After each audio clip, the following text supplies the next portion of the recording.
நம்ம கிட்மேன் ரோஹித் சர்மாவுக்கு மட்டும் ஏன் தான் இப்படி நடக்குதோ, அப்படி என்னதான் ஆச்சுன்னு பார்க்கறதுக்கு முன்னாடி நம்ம சேனலை சப்ஸ்கிரைப் பண்ணிக்கோங்க, கொஞ்சம் சப்போர்ட் பண்ணுங்க ஃப்ரெண்ட்ஸ். அதாவது கிட்மேன் ஏன் இப்படி சோகமா இருக்காரு பார்க்கறக்கே நம்மளால பார்க்க முடியல. அந்த மாதிரிதான் இருக்காப்புல ஓப்பா. அதாவது பிசிசிஐக்கு ஹிட்மேன் என்ன சொல்றானா, உங்களுக்கு நான் 2 வேர்ல்டு கப் அடிச்சு கொடுத்து என்ன கேப்டன்சில இருந்து தூக்கிட்டீங்களாடா, உங்களுக்கு நான் வேற என்னதான்டா பண்ணணும் அப்படிங்கிற மாதிரி இருந்தது. ஓடிஐல ரிட்டையர்மெண்ட் அனௌன்ஸ் பண்ணுவார் எதிர்பார்த்த நிலையில தலைவன் ஆஸ்திரேலியன் டூருக்கு ஸ்குவாட்ல உள்ள வந்து ஃபர்ஸ்ட் ஓடிஐல 8 அடிச்சப்பவே கௌதம் கம்பீரோட ஸ்ட்ராட்டஜி இவனை தூக்கிடலாமா அப்படிங்கிற மாதிரி இருந்தப்போ, செகண்ட் ஓடிஐல நான் யாருன்னு நான் காமிக்கிறேன்டா அப்படிங்கிற மாதிரி 97 பாலுக்கு 73 ரன் அடிச்சு சம்பவத்தின் உச்சம். நான் இன்னும் உயிரோட தான் இருக்கேன், நான் கால் வைத்த ஸ்டேடிசம் எல்லாம் போட்டு பொழந்து எடுத்திருக்கிறேன், அதுக்கு ஒரு நிலைநாட்டா இந்த இன்னிங்ஸ் ஆடி இருக்காரு. ஆஸ்திரேலியாவுக்கே அள்ளுவிட வச்சுட்டாப்புல அந்த மாதிரி ஒரு இன்னிங்ஸ். அந்த மாதிரி சம்பவம் பண்ணிட்டு இருக்கிறப்போ இவரை ஏன்டா கேப்டன்சி விட்டு தூக்குனீங்க அந்த மாதிரிதான் இருக்கு.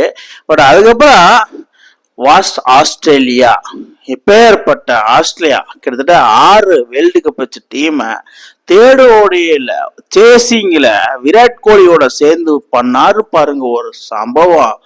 டே அப்பா, வேற மாதிரி தரமான சம்பவம். 125 பாலுக்கு 121 ரன்னு யாருமே எதிர்பார்க்கல. அதாவது ரோஹித் சர்மா இந்த 38 வயசுல இந்த மாதிரி சம்பவம் பண்ணுவார்னு யாருமே எதிர்பார்க்கல. அந்த மாதிரி ஒரு சம்பவம். பீக் பர்ஃபார்மன்ஸ் 2007 ரோஹித் சர்மா ஒரு யங் பிளேயரா இந்தியன் டீம்ல எப்படி பார்த்தோமோ அதே மாதிரிதான் திரும்ப வந்திருக்காரு. நான் வந்துட்டேன்னு சொல்லு, திரும்ப வந்துட்டேன்னு சொல்லு. 20 வருஷத்துக்கு முன்னாடி எப்படி போனா அதே மாதிரி திரும்ப வந்துட்டேன்னு சொல்லு அப்படிங்கிற மாதிரிதான் ஒரு செம பர்ஃபார்மன்ஸ்.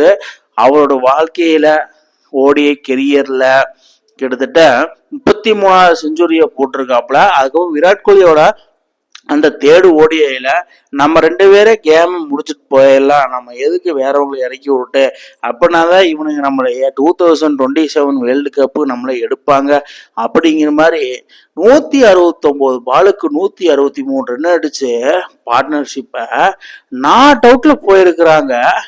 நாங்க இன்னும் உயிரோட தான் இருக்கோம். நாங்க இந்தியன் டீமுக்காக பல சம்பவங்கள் பண்ண தயாராக தான் இருக்கிறோம்.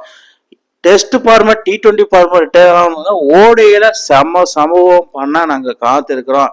2027 வேர்ல்டு கப் நாங்க இல்லாம நீங்க ஜெயிக்கவே முடியாது அப்படிங்கிற மாதிரி ஒரு ஸ்டேட்மெண்ட். அதுல பாருங்க, first batter to score 1000 runs was Australia in as.